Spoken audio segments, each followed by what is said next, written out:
राम राम दोस्तों, कैसे हैं आप लोग। मैं रोहित श्रीवास्तव। यार मैं जिम जाता हूँ और ऑब्वियसली सभी लोग, काफ़ी लोग जिम जाते होंगे।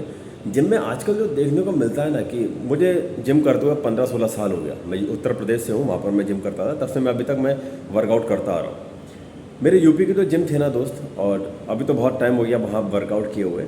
वहाँ की स्थिति ये थी कि अगर लड़की जिम में वर्कआउट करने के लिए आ रही है तो किसी लड़की की हिम्मत नहीं होती थी कि वो जाकर के फालतू मुझसे बातें करे, या फिर हंसी मजाक करे, या फिर उसकी मदद करने की कोशिश करे कि क्या आपको मैं ये कराऊँ, वो कराऊँ, ऐसा करो वैसा। बिल्कुल नहीं भाई, ट्रेनर है वहाँ पर, हमारे गुरुजी थे, वो उसको लड़कियों को वर्कआउट कराते थे।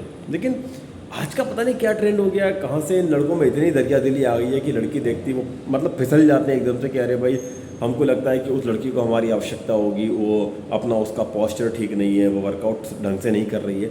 अरे भाई, ईश्वर ने लड़की के कांधों पर भी उसको एक खोपड़ी दी है, खोपड़ी के अंदर बुद्धि है जैसे आपकी है, तो वो अपना काम अच्छे से करना जानती हैं। आप उनको आपकी फालतू की आवश्यकता नहीं है। अगर आवश्यकता होगी भी तो वो खुद आकर के पूछ लेंगे। लेकिन एक तो ये है। और भाई मैं क्या देखता हूँ मेरे जिम में, जब मैं वर्कआउट कर रहा होता हूँ, कि कोई लड़की पानी पीने के लिए जाती है, अपना पानी पीने को जाती है, तो भाई लड़के अपना वर्कआउट छोड़ करके उसके आसपास भटकने लगते हैं। और लड़की को इससे कुछ भी फ़र्क नहीं पड़ता, तुम पानी पियो या वॉशरूम में जाओ या कुछ भी करो, बेचारी अपना पानी वानी पी करके अपना वर्कआउट कर रही है। लड़के अपना वर्कआउट छोड़ करके उसके साथ लाइन मारने में लगे हुए हैं। मतलब, और मुझे लगता है कि इन चीज़ों से ना लड़कियां बहुत अनकंफर्ट हो जाती हैं। इसलिए वो हम लोगों को एक जो टैगलाइन मिला हुआ है कि लड़के कुत्ते होते हैं लड़कियों के लिए, वो इन जैसे लोगों की वजह से होते हैं, है ना। और मेरे जिम में मैंने देखा है कि एक तो सॉन्ग को लेकर के सॉन्ग इतने बेकार बेकार बजते हैं जिम के अंदर कि आशिक बनाया आपने, भीगे होंठ तेरे, पल पल जवानी, 1 2 3 4 5, मतलब किस तरह के गाने तो जिमों में चलते हैं यार। मतलब अरे, जिम ऐसा होना चाहिए कि अगर एक नेगेटिव बंदा भी अगर जिम के अंदर कदम रखे तो वो भी पॉजिटिव हो जाए, बोल बोले वाह यार, मतलब ये मेरी जगह है, ठीक है ना। आधे से ज़्यादा तो दोस्त आज के समय में मैं बताऊं कि आशिक भरे हुए हैं जिम के अंदर। सब फालतू की बातें कर रहे हैं, टाइम पास कर रहे हैं, रील स्क्रॉल कर रहे हैं, वीडियोस बना रहे हैं, फिर बोलते हैं ट्रेनर से जाकर के कि हमारी बॉडी नहीं बन रही है। और सारे ट्रेनरों से मेरी एक प्रार्थना है, दरख्वास्त है कि आप वहाँ के ओनर हैं, आप ट्रेनर हैं, अगर आप महीना होते ही सबके सामने छाती लेकर के खड़े हो जाते हैं कि भाई तुम्हारा महीना हो गया, फीस दे दो, तो आपके बोलने से जिम का जो डीजे सिस्टम है, सॉन्ग है, वो भी चेंज हो सकता है।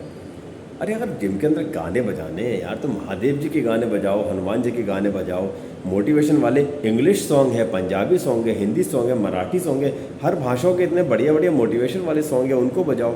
लेकिन नहीं, हमको तो आशिक बनाया आपने सुनना है, हमको तो भीगे होंठ तेरे सुनना है, पल पल जवानी 1 2 3। यार मतलब किस तरह के लोग जिम में आते हैं समझ में नहीं आता। ऊपर से फिर जो ट्रेनर होते हैं वहाँ के और जो ओनर है, उनको इन चीज़ों से फ़र्क ही नहीं पड़ता, उनको बस केवल अपना पैसा चाहिए बस। मैं सारे ओनर की या सारे ट्रेनर की बात नहीं करता हूँ। बहुत सारे अच्छे अच्छे ट्रेनर भी हैं जिनको मैं जानता हूँ और जिनके वीडियोस मैं रील्स पर और इस यूट्यूब पर भी मैं देखता हूँ, तो मुझे काफ़ी प्राउड फील होता है कि यार मतलब ऐसे लोग भी हैं जो इन चीज़ों पर बहुत ज़्यादा ध्यान देते हैं। तो मैं सारे ट्रेनर से एक बात कहना चाहूँगा, मतलब मैं आपका शिष्य हूँ, मैं इतना बड़ा आदमी नहीं हूँ, आपसे लड़का नहीं हूँ। मैं आपसे एक रिक्वेस्ट करना चाहूँगा कि सर प्लीज़ अपने जिम में एटलीस्ट ये प्यार मोहब्बत वाले गाने बजवाना बंद कर दीजिए। कोई अगर बजा भी रहा करके तो उसको समझा दीजिए भाई, अगर इश्कबाजी करनी है तो जाके बाहर जाओ, वहाँ के लिए पार्क है। पार्क वैसे तो पार्क भी नहीं है, लेकिन पार्क तो एक अड्डा बना दिया है भाई, जोड़ का क्या करें, और कहीं यहाँ पर जाइए। और ये भी मेरा कहने का मतलब नहीं है कि जो लोग प्यार मोहब्बत कर रहे हैं वो गलत है। देखो, ईश्वर ने हर जगह हर चीज़ के लिए एक जगह दी है, ठीक है ना। जिम हमारा वर्कआउट के लिए होता है और प्यार करने के लिए और जगह होती है ना। जैसे नहाने के लिए वॉशरूम होता है, फ्रेश होने के लिए हम वॉशरूम में जाते हैं, तो हर चीज़ का एक स्पेस दे रखा है प्रकृति ने। तो ज़रूरी नहीं है कि हम एक ही जगह जा कर के सारी चीज़ें करें, ठीक है ना। तो जिम सिर्फ पहलवानों के लिए है, योद्धाओं के लिए है, मर्दों के लिए है, वीरांगनाओं के लिए है, झांसी की रानी जैसी लड़कियों के लिए है, अहल्याबाई जैसी लड़कियों के लिए है, ठीक है ना। हर किसी के लिए जिम नहीं है। और अगर लड़कीबाजी करनी है भाई, तो आप कहीं भी चले जाओ यार, रात को नाइट क्लब में आप लोग चले जाया करो। लेकिन इस तरह से एटलीस्ट कम से कम जिम का माहौल तो ख़राब मत करो। और बाकी सबको अपनी अपनी लाइफ जीने का पूरी आज़ादी होनी चाहिए है। बाकी वही है कि मंदिर हम जाते हैं क्योंकि वहाँ भगवान है, मंदिर हम जाते हैं इसलिए तक क्योंकि वहाँ भगवान है। जिम हम जाते हैं कि हम आ जाकर अपनी बॉडी बना सकें, ठीक है। जिम भी किसी मंदिर से कम नहीं होता है भाई, अखाड़ा जो होता है ना किसी मंदिर से कम नहीं होता है। वो हमको एक पौरुष, एक संयम में रहना सिखाता है, डिसिप्लिन सिखाता है। और हमको ताकतवर बनाता है, हमारी बॉडी बनाता है। तो वहाँ पर जाकर के हम यार आशिकबाजी करेंगे तो कैसे लगेगा। और ओनर लोग, ट्रेनर लोग, प्लीज़ जिस तरह से आप लोग महीना होते ही आप लोग खड़े हो जाते हैं कि भाई तुम्हारा महीना हो गया, पैसे दे दो, एक स्टैंड ले लो भाई कि अपने काम से काम रखो। और आशिक वाले गाने जिम में मत चलाओ यार। यार महादेव जी का तांडव चलाओ, हनुमान चालीसा चलाओ, गणपति बप्पा के इतने प्यारे प्यारे भजन है, मोटिवेशन वाले चलाओ भाई। शिव तांडव सुन के तो भाई मैं सच बताऊँ, जो सच्चा हिंदू है ना उसके तो मतलब गोज़बम्स खड़े हो जाते हैं, उसकी पावर बढ़ जाती है, ठीक है ना, वेट और ज़्यादा लिफ्ट कर सकता है वो, ठीक है। आप एक बार आजमा करके देखना ये चीज़ है। और छत्रपति शिवाजी महाराज के गाने चलाओ, छत्रपति संभाजी महाराज के गाने चलाओ, पृथ्वीराज, इन लोगों के गाने चलाओ।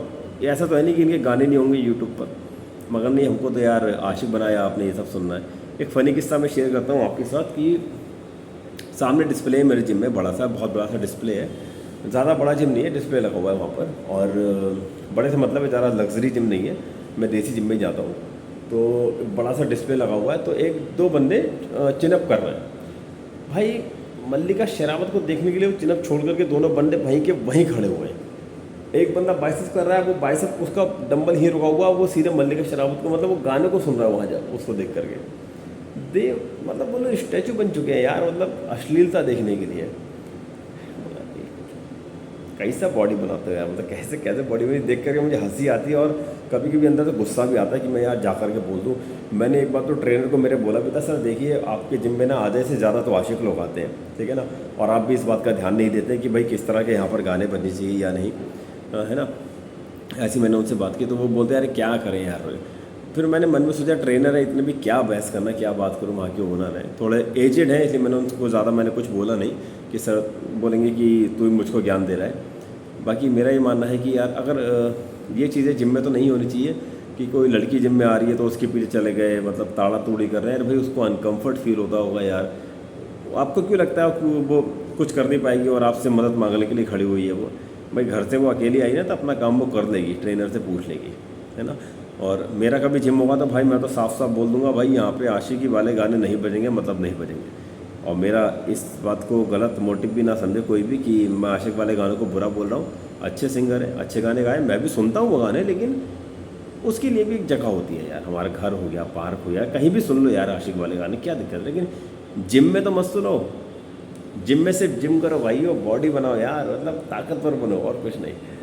तो ध्यान रखो यार। और ट्रेनर लोग, ओनर लोग कृपया करके विशेष तौर पर ध्यान दें कि लड़कियों को बहुत ज़्यादा टारगेट किया जाता है। वो भले ही ना बोलती हो लेकिन उनको बहुत टारगेट किया जाता है फालतू में। मतलब लोग घूर रहे हैं, स्कैरिंग कर रहे हैं, उनको मदद करने की कोशिश कर रहे हैं बिना किसी बात के। बस यही था भाई, भड़ास तो बहुत सारी है अंदर, लेकिन मैं ज़्यादा निकालना नहीं चाहता, यही था। बस थोड़ा सा आप लोग ध्यान दीजिए। बाकी ईश्वर की कृपा सदैव आप पर बनी रहे। राधे राधे।